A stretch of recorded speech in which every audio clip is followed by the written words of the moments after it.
Good morning, everyone. Welcome to CVHP News. I'm Sonora Scott. It's Wednesday, April 1st. The total number of confirmed coronavirus cases in Tom Green County has risen to 9. According to the city of San Angelo, a total of 451 tests for COVID-19 have been given.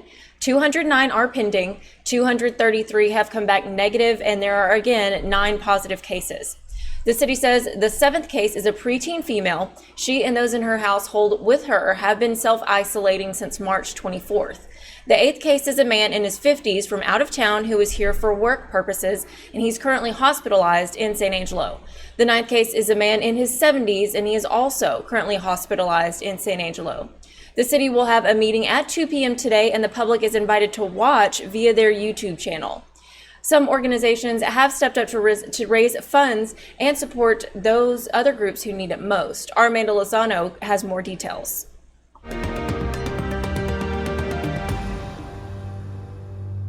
No nonprofit is immune to the effects of COVID-19. The San Angelo Area Foundation and the United Way of the Concho Valley have come together to create a COVID-19 community response fund to help local charities that have been greatly impacted by the virus. It's a joint community committee that will allow us to sort through the grant applications and ensure that the community charities, the nonprofits, are receiving the funding so that they can carry on their mission. The Area Foundation will match dollar-for-dollar donations on their website up to $200,000. We decided that we would gift or contribute $25,000 to the San Angelo Area Foundation because they have matching funds. So that $25,000 is now $50,000.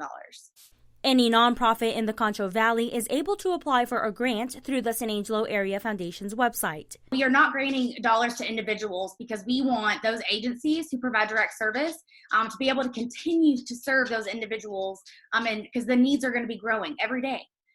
We don't know what that looks like tomorrow, what that looks like next week, but we know that people are going to need services. Both organizations say that now more than ever, local charities need the community support. We're standing together even though we're apart. It's going to take all of us living united, standing together to help those individuals who are going to need services. For News Connection, I'm Amanda Lozano. Thanks, Amanda. And La Esperanza Clinic is helping patients who think they need to be screened for COVID-19. Our Jeff Caldwell found out more.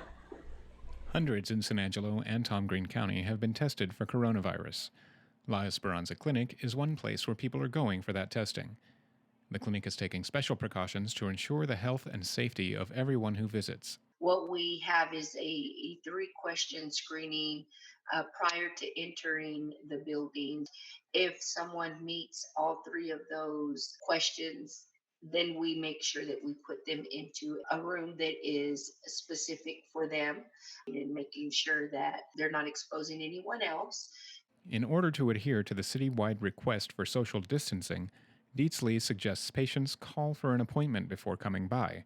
She also asks that patients try to visit the clinic alone. We are asking that if an adult can come alone, and if that person is capable and able to not need an interpreter or a caregiver, additional people are going to be asked to wait in the parking lot.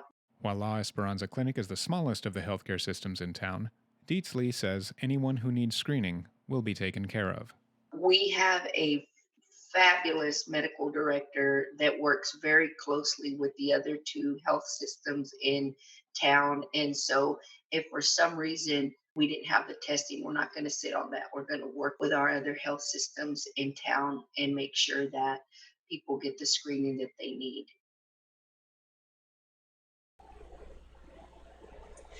Now for a bit of a fun story. Our DPS office recently got a drone, and I got to find out what they'll be using it for. Take a look. DPS is happy to announce as of March 10th, we have our own drone here. This drone is going to really be useful for a lot of things here within the department. I can communicate with them and kind of guide them on whatever we're looking for. Crime scene footage, crash scene reconstruction. We can use it for tactical operations. And mark the scene for me, and I can go back to that area and look.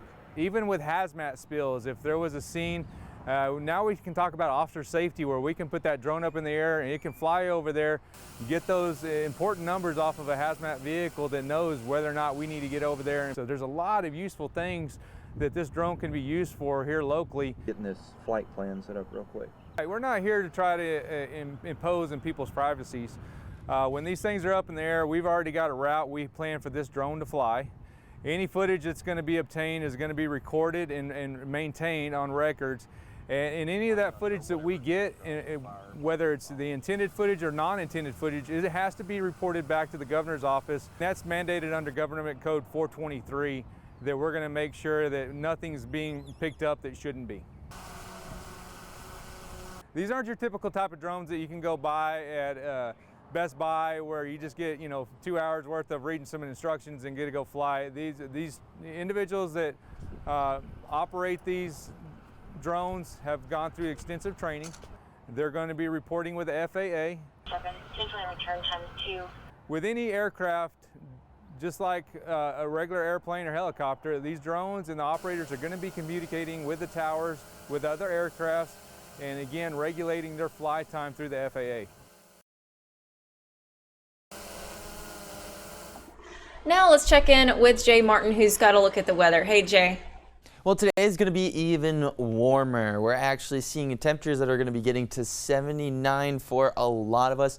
1 or 2 in the Concho Valley will be seeing some low 80s. Winds are going to be a little bit on the stronger side, about 10 to 15 miles per hour, all coming in from the south. So we'll continue to see warm temperatures throughout the day and even into the evening, seeing upper 50s, some low 60s sticking around. So definitely seeing the warming trend as we go into the rest of today, tonight, and into the rest of your week. So getting to 79 for the highs for today. Then Thursday, even warmer, 85. That is right before we're going to start to see a cold front that's coming through on Friday. Friday morning, we'll start to see it give us a little bit of cooler temperatures. We're only going to get to the upper 70s for highs. So those rain chances are going to be a little bit light. A lot of the storm potential is actually in the further southern part of the Concho Valley. So we could see some storms potentially as well. But as that cold front moves out, it actually stalls. And what that means, it just stops moving south and it sits along the border between us and Mexico. So we see that we still have cool air for Saturday and Sunday, 70 and 75. But with that, we keep rain chances with it. So Saturday, not as much. Sunday, ramping it up just a little bit more before we see that front decide to move and we get back into warmer air with 80s coming back. Thanks, Jay. And thank you for joining me for CVHP News. Don't forget to follow us on social media and download our free app. All you have to do is search Concho Valley Homepage in your app store. That's all for right now, but hey, we'll see you right back here tomorrow morning. Have a great day, everyone.